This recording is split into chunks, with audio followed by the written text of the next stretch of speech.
After two disappointing games from the Vancouver Canucks, it is really nice to have Olympic hockey back as Team Canada helped get my spirits up with a big win against the Swiss, and we will get into that and many more in this video. How's it going, guys? Welcome back to This Week in CanucksLand, where we're going to also switch into This Week in CanadaLand as the Olympics have officially been underway. It was nice to see, nice to watch all of the Olympics so far. We're going to be covering just the women's hockey, though, as we got to talk about it because, man, what a game from Canada. It was really fun to watch. I'm excited. I wish I could talk more Golden Eyes. I would, I really want to. I just, unfortunately, I don't have the time. I have only so much time in a day. And sadly, I have to spend it covering the Vancouver Canucks because this season has not gone great so far. And you know what? Let's hop into it. Let's get it over with. I'm going to speed through the Vancouver Canucks games. I do apologize. And I know you guys come here to watch me talk about the Vancouver Canucks, but honestly, I really just want to talk about Canada more with how it's been so far with the Vancouver Canucks. And these two games were just not great overall. Let's start off with the game against the Utah Mammoth, as the Utah Mammoth would open up with a goal, as Nick Schmaltz would have the puck. He would send it over to John Marino. He would get it back and put it in backdoor. The Canucks would answer, though. They would make it nice and close here to start it off, as Connor Garland would have the puck. He would send it to Liam Ogren, and he would fire it in to make it 1-1. A little bit of a hiccup. Hopefully that doesn't keep going here throughout the video. It'd be another one. Sorry, the energy's a little down. We're talking about the Canucks. But Nick Schmaltz would get another one as Sean Durzi would get it off the draw. He would send it to Schmaltz in the slot. He would put it in, try to pick the energy back up here, as Nick Schmaltz would be on the board yet again, this time with an assist, as he would have the puck send it to Sergachev at the point, and bang, boom, just that quickly, boom, fire it in from the point. Nick Schmaltz does. That was a wicked shot. They would get another one as it would be Keller sending it across to John Marino. Marino would put it off of Krause's foot and in, and the Utah Mammoth would have this one's now a 4-1 lead, and they would keep adding to it as Peterka would get the puck. He would fire it, I don't know, but somewhere. Yamamoto would pick it up, send it around, go around the net, send it in front. Peterka would put it in, and it would be a 5-1 lead. We would get one, though, as Marcus Pettersson would send it down to Connor Garland. He would throw it in front to Teddy Bluger. He would fire it in, and it would be 5-2. But we would add yet one more for the Mammoth, as it would be Keller and Schmaltz skating in, and you won't believe it, but Schmaltz would put it in yet again for a hat trick. Hats off. I don't have a hat on right now. But yeah, way to go, Nick Schmaltz. Good hat trick. John Marino also having a very impressive game getting points. And I don't know how to speak words. Well, let's head into the game against the Vegas Golden Knights. Let's get this over with. As it would be a goal for Eichel to start off, as Stone would send it to Anderson. Anderson would send it in front. Stone would put it up. Eichel would put it in to make it 1-0. They would get another one as Reinhart would do a give and go with Bowman. Reinhart would make a nice move and put it in to make it 2-0. There would be one more for the Vancouver Canucks The Canucks would strike back as Liam Ogren would have the puck. He would skate and send it to DPD. DPD would put it in, and it would be 2-1. 2-1 would be the score. The Vegas Golden Knights would get one, though, as it would be Eichel behind the net, send it in front to Stone. He would give it to Barbashev. Barbashev would put it in, and then Joseph would get a goal for the Canucks as Garland would send it to the point for Joseph. He kind of do like a little stop, go, boom, put it in the net. And then they would get one more from Dorofeev as Marner would pick the puck up in the corner. He would skate in front, send it to Dorofeev. Dorofeev would put it in. And it would be 4-1 Vegas, 4-2 Vegas. They would add another one, though, as it would be Alexander Holtz. And you know what? I'm going to make it fun. I'm going to watch my game review. I'm going to go all the way to the end to Alexander Holtz's goal and watch it.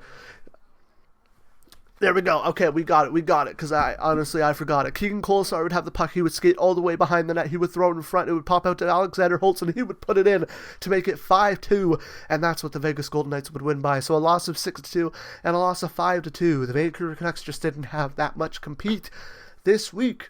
I don't like it when they're not like that. I just want them to at least be close. If we're going to lose by 6, get 5 goals. If we're going to lose by 5, get 4 goals. Be competitive. And I have to give respect to the line of Liam Ogren, Connor Garland, and Teddy Bluger for making it competitive. They look good. And it's sad that Teddy Bluger is probably going to get traded because he's the only line putting in work and making it competitive. be competitive. I understand I want to be a positive channel, and I want to focus on the positivity of the Vancouver Canucks. But can we at least be competitive? Then I can be positive. I'm talking about the positive things of Teddy Blueger, Liam Ogren, Connor Garland being competitive. This is exactly what we want to see. But we want to see it from all four lines. Why can't we see it from all four lines?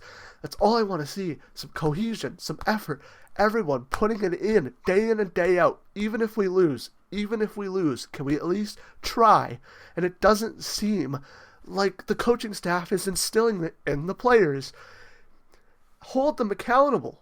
Come on, please. All right, enough of that. Enough complaining, because we're on to Olympic hockey, and this is what I want to focus about. This is why I'm happy that we have a break and there is Olympic hockey, because we get to talk about the women's Canadian team putting on a show. But also, shout out to Maurer. Maurer, is that how you say it? I apologize if I'm pronouncing it wrong. The Swiss goaltender. What a show she performed. It was amazing. Like, I have to say, she had a great game. The Swiss also did a great job at controlling the center of the ice. I feel like a lot of the attempts, Canada kept trying to go through the middle, which you do kind of have to, like, play the middle of the ice if you want to be a good team and you want to get a lot of good chances. They were able to shut down and make the chances maybe a little bit more weak, but still, the goaltender had a great performance. But Canada would finally get a goal. It would be 27 minutes in after like a bunch of shots. It ended up being 55-6, the shots on goal, meaning the Swiss goaltender stopped 60 or 51. And shout out to Maschmeyer for the shutout of 6 shots. Like, awesome to see Maschmeyer get a shutout, but I mean, it was 6 shots. It wasn't really that much faced, but still, it could have been like a crazy shot, right? You know what I mean? There could be 6 shots. One could go by. But yeah, Canada would start off with a goal, as it would be Sarah Fillier sending it cross ice to Marie Fulip-Pelin. Her shot would be stopped, but Spooner would pick up the rebound, and Spooner would open the scoring for Canada. At the Olympics, they would pick up another one, as it would be Renetta Fast's shot going off the end boards, and Fillier would have a wide open net, and obviously she would put it in, and it would be 2-0 Canada, and then they would start adding, they would only add 2 more, but they would just start adding, as Erin Ambrose's shot from the point would be tipped by Julia Gosling and Canada would have a 3-0 lead. Sarah Nurse, Vancouver Golden Knights, Vancouver Golden Knights player, would send it over to Daryl Watson. She would fire it in to make it 4-0 Canada. Let's go. My excitement. It's the excitement, guys. It's the excitement. Team Canada would pick up a 4-0 win against Switzerland. Honestly, yeah, they could probably got more, but they got 4. They got the win. I would rather, them get 4 and them get the win than, what happens with Team Latvia in the World Juniors with Canada for some reason, where it's always close or we end up losing to them. But yeah, good game by Maurer, the Swiss goaltender. Elite play. If she's not in the PWHL, she should be. I apologize. I don't pay attention as much as I would like to. I need to pay more attention to the Golden Knights, the PWHL, and all that. Maschmeyer, the Golden Knights goaltender, getting the shutout, only facing 6 shots, but still getting a shutout in the Olympics. That's awesome to see. But yeah, Canada getting the 4-1 win, a 4-0 win. That is exciting. Let's move into the 3 stars of the week. Now, the 3 stars of the week is exclusively Vancouver Canucks. But I'm going to make an executive decision, and CanucksLand's going to change it on the fly. As your 3rd star of the week, it would have been Liam Ogren. So shout out to Liam Ogren. He's the honorable mention. Your 3rd star of the week is Sarah Fillier with a goal, 1 assist for 2 points. I don't have her plus minus, but she did get a goal and an assist in the game for Canada, which was nice to see. First overall pick for the PWHL this past season. Her first Olympics, I'm pretty sure, putting up a great performance. Nice to see. And yeah, first Team Canada player to make the top 3 for star players of the week. Man, whew, I apologize. I am all over the place. I'm trying to stay consistent and make a good video, and I apologize. My head is just flying at 100 miles an hour. Connor Garland is your 2nd star with 0 goals, 3 assists, 3 points, plus 2. That line was all over the place. Connor Garland able to pick up assist, 3 primary assists too, which is nice to see. Your 1st star of the week, though, is Teddy Blueger with 1 goal, 3 assists for 4 points. He was a +3 as well. What a week for Teddy Bluger. What a week for Connor Garland. What a week for Liam Ogren. And also, what a game for Sarah Fillier. My God. My brain, man. I apologize. Yeah.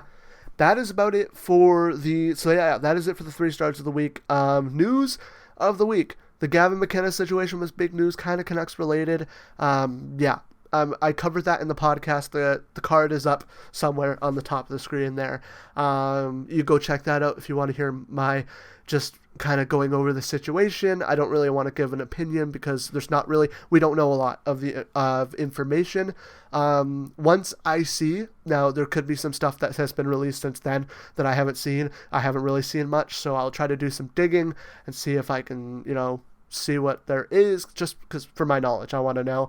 But yeah, for the news, that's Team Canada for the men's announced their leadership with Crosby being the C, McCarr being an A, and Connor McDavid being an A. I think it was the same leadership they had for the 4 Nations.